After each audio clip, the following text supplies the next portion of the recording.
somehow, I usually start my speeches because it always seems like on a Friday afternoon, 4 o'clock is when I'm called in to give a talk, which is probably the worst possible time. And that was always a good opening till I got a Saturday evening opening now at 3 o'clock. So, and right after this is the tea break. So it always makes it a challenge. So I'll try to keep it short. The other challenge is always when you follow good speakers, they've pretty much said whatever you need to say. I'm 47 now. At age 40, suddenly I became very smart. I realized everything my father told me the previous 20 years was true. Right? So I don't know if my father became smart or I became smart, but right. And the nice thing is my oldest daughter is 15. We just finished, I say we, because her science exam got over yesterday. So pretty much no work happened in Zebu yesterday because, we are 4 of us, so 3 of them had to be roped in. So you find sort of the cycle repeats. So some of what I'm going to do, being a good audience, I hope you'll excuse me because you would have heard it. But the fact that you've heard it, much like you heard from your dad, doesn't make it any less true. All right? So I try to emphasize that fact. So again, good experiment here. The gentleman who spoke earlier from Vatsalya said, he's not tech at all. And I have 9 years of college, so theoretically I'm a technologist. And we spent about 30 minutes trying to get our presentation up because it kept crashing. And then finally we resorted to PDF now. So the good news is there are no builds in my files now because it's a PDF. But we'll get started here. And hopefully, I've got I think 3 mics. My wife always asks me, can you keep your voice down? And with 3 mics, it's going to be hard. Okay, what I wanted to speak about really was building businesses. One of the things in talking with Ashish, in talking with others, again, the most humbling experience is when everyone else thinks you're successful, you start something and you fail again. I think that's when you really know there's still a lot more to learn, right? And just to be certain, we are continuing to do that right now. So even if you discount what Ashish said about my alleged bank balance, which the income tax department is showing excessive interest in, right? There's a lot of learning, and we'll just try to quickly get that through before the tea break gets here. So I'll try to race against the tea break. And as the gentleman just before me spoke of from a reading standpoint, I probably knock off a book or 2 a week. But there's a lot of stuff you read on the internet, and especially in the last few days, I look about, whether it's Jugaad. If you think Hollywood is bad, the tech press is even worse. We are so into fads. So every day you hear about some new trend of how we're going to build a business and how that's going to be the greatest thing. So you hear a lot of words. So I'm a big believer in plain English. So we'll try to start with plain English. And I think the gentleman from Flipkart also said it well. So I just want to be sure, business is basically, selling stuff hopefully that people are prepared to pay for. Right? So when I start about building business, I'm really talking about stuff that hopefully other people want to pay for. Right? It doesn't say about what sort of business you're in. And when we talk about building, that usually involves, right? Some of you may be carpenters at home or not, but certainly I'm not good at it. So it usually involves a lot of other people. And if you're going to build something, you better start laying a foundation. So when I talk about building business, it's very nuts and bolts, basics. It's not about technology. It's not about other things. It's about just making things happen where you're putting the groundwork. After 3 files, I think I'll figure this out, right? Again, I made this file just in case, at 4 o'clock, people wonder, should I be leaving for the coffee break right now or not? So the reason you should spend the next 15 minutes is, after everything that Ashish said or anyone said, we continue to make a lot of mistakes. So I'm in my 4th startup now. It's my 2nd as a founder. And I think they must soon give me an award for the number of new mistakes you can make on a given day or a given week, right? Again, my wife will tell you I'm not a humble man, so I don't say that mildly, right? I've also really special, I'm not sure if any of the speakers before me have actually shut down businesses, but I've successfully managed to shut at least 1 down.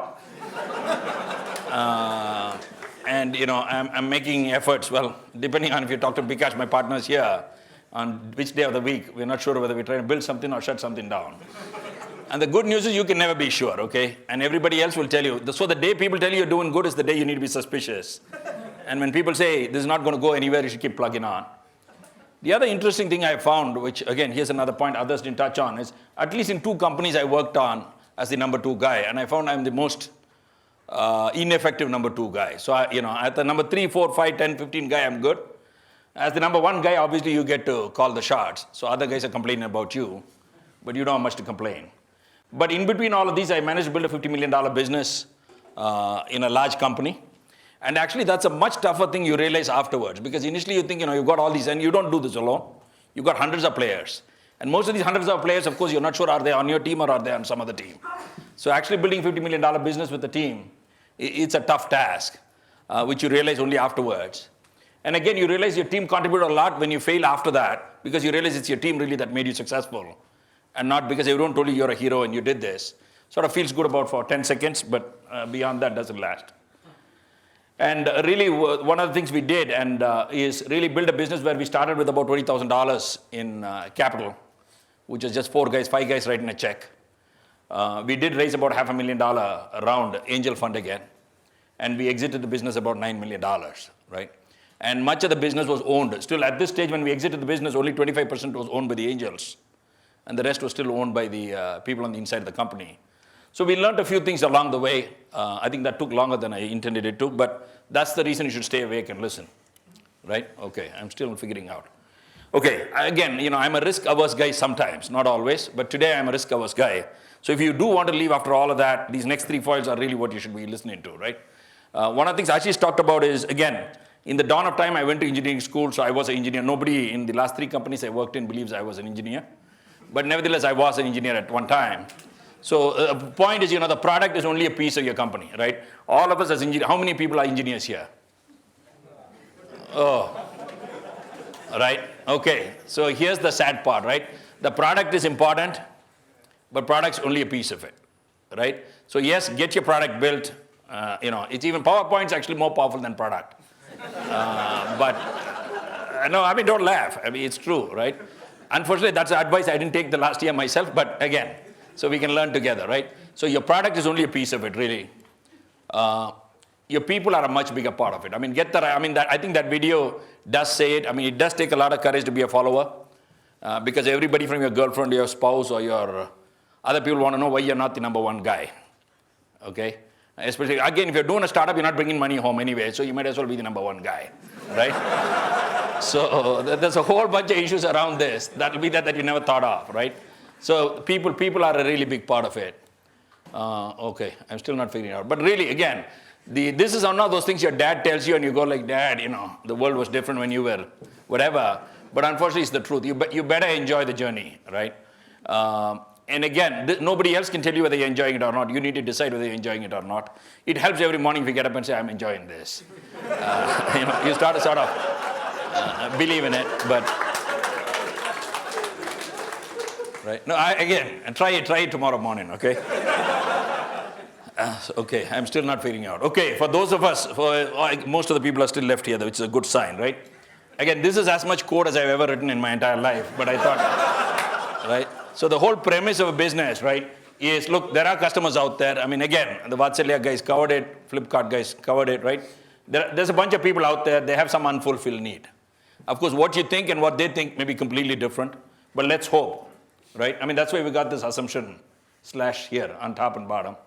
You build a product or a service to address it. Somebody hopefully wants to pay for it, right? By the way, you should ask them for money, okay? They don't usually run in and pay you, so you should be somewhat shameless in asking for it.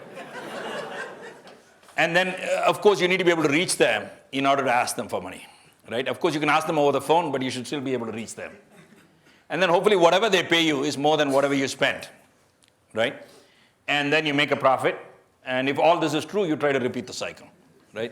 So when you think about a business, again, notice here, in none of the foils so far, I talked about wireless or Web 2.0 or any such thing, right? So I think this is the important thing. When you read the press, when you read the media, it seems like everybody's doing the next hard thing. You know what? The hardest thing this year is not going to be hard next year, right?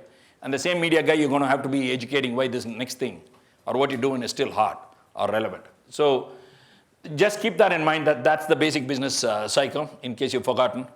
I think the biggest value is to sort of do a reality check. Again, many of this I'm speaking from my experience, may be very different for you guys or who your idols are. When I look at companies that I admire, Apple or Sony or Microsoft or Nintendo, and then when you stop and say, look beyond the obvious, whether they make cool products or what have you, and you say, look, how many engineers do they have and how many sales guys do they have? Right? Can anyone sort of hazard a guess? What they think this ratio? Let's just take Salesforce versus engineering. What do you think is the ratio? Okay, we've got numbers all over the place. Actually, it's towards the larger number. There are sometimes as many as 4 to 6 as many times sales guys as there are engineers. I mean, not that engineers aren't important, aren't cool. They get the, right, money at the end. But the reality is running a business and building a product and then actually making money at it is a very different ball game, right? Obviously, I'm showing companies which are late in their life cycle. But the point is that's where everyone will get. And we better be, I mean, I'm not saying everybody quit engineering and move to sales, right? I mean, not that would hurt, but keep that in mind. Same way if you look at, P&L, how many people have looked at a profit and loss account? Boy, that's a lot of people. Huh. Okay. I think till I had to pay salaries for year 2 or something, I didn't think. Of course, I knew I was making a loss, so I didn't have to look at it, but, right? But that apart, I think really, this is really very, very important, right? Again, the business aspect of it, of comprehending, right? So on any given day, they wake you up and say, inevitably, I can give you an example. I go to a customer site to do a demo doesn't work, you call the support guy, your own guy, and he's sitting on the other end, he says, oh, it works here, right? Obviously, that's not of very much use. So you want to be able to wake somebody up and they must be able to help you. You want to be able to do that, again, from a money standpoint, right? So these two things are important. Obviously, they're highly irrelevant also in some sense for a startup. But first, keep in mind that they are there. I mean, they're like your father. And when hopefully you don't have to turn 40 to get smart. Maybe some of you how many people are less than 30 here? Oh my God, most of the room. So which means you can all get pretty smart pretty soon, okay? Right? So, oh, sorry, I'm going the wrong way. I think this is the single most useful insight I gained in the last 6 months, right? What this chart is, unfortunately, you read about Google, you read about Sun, you read about so-and-so who got to be a billion-dollar company so fast. Again, Flipkart guys got to a certain revenue in 2 years or 3 years or what have you. Reality is, business sucks. I mean, it's hard work. So if you look at, this is only software startups in the US, right? Again, a lot of us, when we look at tech startups, we're sort of modeling it after US companies. And what you see is, they try to look at about 110 companies to see when did they get to $50 million revenue. $50 million revenue is not a lot of money, right? When you talk about a $1 billion corporation or $200 billion, I saw valuation yesterday for Apple, right? So, but the thing is, it takes nearly 8 years to get on average, to make $50 million in revenue, right? So building a business is hard, just accept it. It's hard, it's a lot of work, right? Again, even the companies we admire, actually, you know which company is the number one company here in 3 years, they got to $50 million, is Novell, right? So Novell did great, they got there really fast. That doesn't mean you get to stay. I mean, one of the troubles of getting to the top is, there's only one way from there on, right? So take your time so you can sort of enjoy the way, right? And reality is Microsoft, Oracle took 10 years to get there, right? At Impulsesoft, it took us 4 years to get the first $1 million, and we got a small cake. I mean, we could have gotten it without the $1 million, but, right? But so it's a lot of hard work. And the point I'm trying to make is, if you're building tech businesses, we tend to, and this is human nature, we tend to look at what happened and say, why not think big? And if Google can do this, or, Chiron can do this in biotech or whatever. I'm not saying don't dream, right? If you want to be successful, be prepared for a long journey, right? This is like if you're heading out to Chennai and you're going to hit the road, you better be prepared for what you're going to meet along the way. So that's sort of what it is. Though, by the way, that's a nice ride anyway to Chennai, though. But anyway, I think anyone who's thinking of doing a startup, or anyone who's already in a startup, or anyone's 2 years into a startup, there's still a long way to go, right? So don't judge yourself. Don't be too harsh on yourself saying, holy cow, I haven't made $5 million already. It is hard making that, right?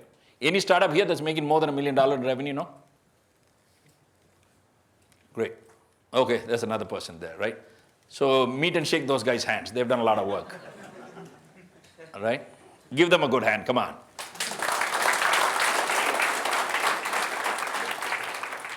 Hey, this is a very poorly designed thing because I can't seem to move anything forward. Okay? So basically what I want to do is, look, if you look at from an engineering standpoint, there's a real sense of what happens when companies grow up. It takes a while for companies to grow up. Right? And the gentleman just before us said it. I mean, he was much bigger entrepreneur than me, showing up at 47. 47, he said. VCs to make his pitch, right? Out of the 4th or 5th or 6th VC, I think we started being rude to people. Right? So we went to one meeting, we were in a car. I think you were present there. A guy asked, how are you going to make $1 billion? We said, we're not. Right? And the guy was like, so, right? So I think, See, I think most of us do the mistake of forgetting, VCs are businesses too, right? I mean, they are there to make money. If I were a VC, I would want to take reasonable risk and get unreasonable return. But many good VCs make unreasonable risks and get unreasonable returns, right? They're managing a portfolio, they got to do that. The reality is, let's face it, okay? We aren't ready as an ecosystem because we're all drinking the Kool-Aid, talking about Silicon Valley and all this crap. We aren't ready. I mean, we are now babies. We're like an under 16 team. We're not ready for the big leagues, right? And there's no disrespect. It's just where we are. So I don't think, right? So first we should quit fooling ourselves. And again, I think there's tremendous spirit. As everyone in this room shows, there's tremendous spirit, but the flesh is still weak. I mean, it's not like each of us has built 4 companies, and now we can help 4 other people build 4 more companies, right? There are a lot of people who have built a lot of businesses outside of tech. And there's a lot we can learn from them. But really, if you look at us as a tech business, we aren't quite there. And the reality is most of us are unfundable. I mean, that's not to say we won't get funded. A lot of bad ideas get funded, right?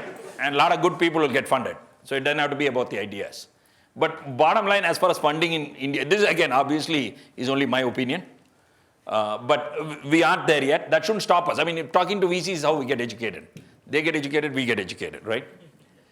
The other thing is really angels. Angels are the way to really, a lot of action is happening now. Angels also learning. Usually these are, non-blood relatives you can sucker into coughing up cash, right? Or high net worth individuals, ex-entrepreneurs themselves. So usually they are betting on the person, right? I mean, there's not really a whole lot of rocket science to it. But the reality is they're in a position to bring only finite money and give finite help. But it's still better. Having advisors is always good, and advisors who put money. Again, there are some some guys who put money may want to advise you too much. So you want to be careful with that. And then again, family, what's the point of being in India if you can't touch family for a few bucks, right? So you better do that. But I think the best way is if you can get the customer to foot the bills. That's the best way to do it, okay? Let me sort of run through here. Part of this, what I tried to do was, should I do my story or should I really talk about what I learned? Again, given the 4 o'clock, I thought I'll just share what I learned first. But I'll quickly walk through our story here. So I think the other important thing for everybody to ask, I mean, even if you're 2 years into it or 4 years into it or you made that first million, I think it's still, why are you doing this? Right? I mean, I think in our company, when we hit year 4, everybody started getting their first house or first spouse or first car. And they're wondering, like, wait a second, we aren't being paid yet. And why are we doing this? Are we having fun still? What have you, right? So I think it's very, very important that everybody in the room, not every morning, but every morning you should get up and say, yes, I'm enjoying this. But maybe once a quarter you should say, look, why am I doing this? What does success look like? And is that what my partners want? A partner could be your spouse, partner could be, people who are in it with you financially, right? And how long am I prepared to go for it, right? At the end of year 5, when we face some things, then you have to say, look, I'm still prepared to start from scratch. But when you look around the room, not everybody may be prepared to start around from scratch, right? So that's a good way to lose friends, starting companies. Okay, it's a good way to make friends, but it's a good way to lose friends as well. Okay, really quickly, how are we doing on time here? We're good. We're good? Okay. Okay, I think I heard a couple other speakers. We didn't start with any big idea. We said, look, we want to build a tech product company out of India. This was 99. We had no clue what we wanted to do. I mean, 4 other people were from DSP background. They said, we'll do something in DSP, digital signal processing. Maybe EDA, maybe wireless. I mean, we kept saying stuff. Bottom line, we were very good. We pitched 13 different plans in 6 months to customers. I mean, we didn't go to any VCs. We just kept pitching customers PowerPoint till they would bite, right? So most of it was B2B, so we stuck with what we knew. Looked all over the place. We looked at tech in terms of DSP, chip design. We had no clue. There were three software guys and 1 metallurgist. So we didn't know anything about chip design. That didn't stop us from pitching chip design or DSP software, sales automation, you name it, right? In the beginning, only 1 guy quit. He was the smartest guy, or maybe not, I don't know, right? So the rest of us were still having day jobs. So we finally convinced a customer to give us a $15K to write a DSP. What did they write? I don't even know what we wrote. A little piece of software, right? And then we bought our first computer. So they paid $5K, 30% advance. We bought our first computer, started writing out. And then we started out of the founder's apartment, started writing code, right? That's where we got started. Within the first year, we lost one of our founders. He thought we were all too religious. Our spouses were shocked to find out we were all religious, but he found there was too much religion, and we haven't still figured out what that means. So year 1 to 4, okay, again, really ran through it. Again, what I want to say is, again, by the way, I'm not recommending this, anyone follow our method. The only method we had was there was no method till about year 5. So I don't suggest you take 5 years to figure out how to do stuff. But given that we are still up here, so we finally picked Bluetooth over wireless. By wireless, I mean Wi-Fi. That should have been Wi-Fi. And only because this required to pay 10K and this didn't require us to pay any money. So we said, which one are we going to choose? So we chose it will be cheap. Again, we were pretty good. We got 3 customers signed up for large sums of dollars on just paperwork, right? We just showed them a PowerPoint or maybe a PDF this time. And then, so they gave us purchase orders to do stuff, which we had no clue. We found out like 2 years later, we found we haven't still delivered the product. So we had good customers. We managed them well. We spent the money in the first year. I mean, again, I'm not recommending that you do this. I'm just saying, again, none of this was planned, right? So my point is 2 years will be gone, right? Of course, when you read my book, I would have done everything right. So this story will not be available in my book. So, right? So bottom line, those 3 customers were gone. But we did get a bunch of Japanese customers. So almost 60% of our business was coming from Japan. Again, 99 was probably the worst year, but for 2008 to start a business. And we've started exactly these 2 years when we started our 2 businesses. So market imploded in 2000. Worst yet, we picked Bluetooth, not Wi-Fi. So everyone said, Bluetooth's dead. That's it. Despite all this, we kept billing customers and collecting money and paying stuff, right? So we actually broke even in year 4. And then suddenly we woke up and said, holy cow, we're a business. So at that time, in 4 years, people have started turning 28. That's a very dangerous age. They're all getting married, right? And they all want to know what are we going to be doing about our business. So, okay, this is the really smart slide, right? Here we actually brought someone who's actually run business before as our chairman. We even gave him some equity. Another key lesson we learned is he was not shying about asking for more equity. So we were somewhat clueless about what this meant. And then first time we felt good. Second time we said, oh, wait a second. We don't want to give more equity. Again, most important thing, I think, for everyone who's running a business is, I think what your local panwala or anybody else who's running any sort of shop or regular conventional business is they're very good about managing money from a cash standpoint. Right? So if you're building products, if you can bill customers, then try to make money out of it. So what we did here was we got 250K of packing credit. Now remember, the first year we got 250K of money, customers' money, which disappeared. Right? So in year 3, we are already burning about 800K. This is all in dollars, I'm saying, more or less, right? But we are billing about 400K. So that gap had to be made up. So the angels were still angelic. They lent us some money, but this time with interest. And then my poor dad and some other unsuspecting people, we hit on for money. But the reality is, chairman really did a great job managing the banks, trying to discount the bills, getting the invoice, having big POs, which may or may not bring money, is always good because the banks are prepared to lend you some money against it, right? So don't forget to ask your banks for money. By the way, if you don't ask, they won't give. Even after you ask, they may not give, but you must ask first, right? So again, it took us like 2.5 years to figure that out. So again, a lot of us who are from a tech background, we sort of lose sight of the fact that there's a bank and there's money there and we should try to borrow it, right? So we also did a bang-up job of hiring the wrong sales guys. So we thought, now we're ready, we should be hiring sales guy. We hired a sales guy, then we had big meetings on how do we fire this guy? Because, he's burning 3K, 4K, 5K, right? He's burning like 3 engineers or 4 engineers salary. And we hired one American guy, one guy in Japan. The nice thing about hiring your own guys is you don't pay them. So, so even if they screw up, again, that's only a joke, but it can be true sometimes. So we finally end up putting our own guys, right? So they know they don't get paid if they don't make, right? That's the other thing we learned is, look, it's not enough to get a PO, it's not enough to invoice, it's actually important to collect, right? Because when you don't have money, that sort of focuses your mind to collection. That's very, very important, right? Again, hard lesson for people who are selling in India. I mean, typically in India, people take 60 days to pay you, if you're lucky, or they take more, right? So here, over a 4-year period, we managed with 28 days sort of accounts receivable, right? So that's one nice thing to have customers overseas, whom you can actually go after and get them to pay you.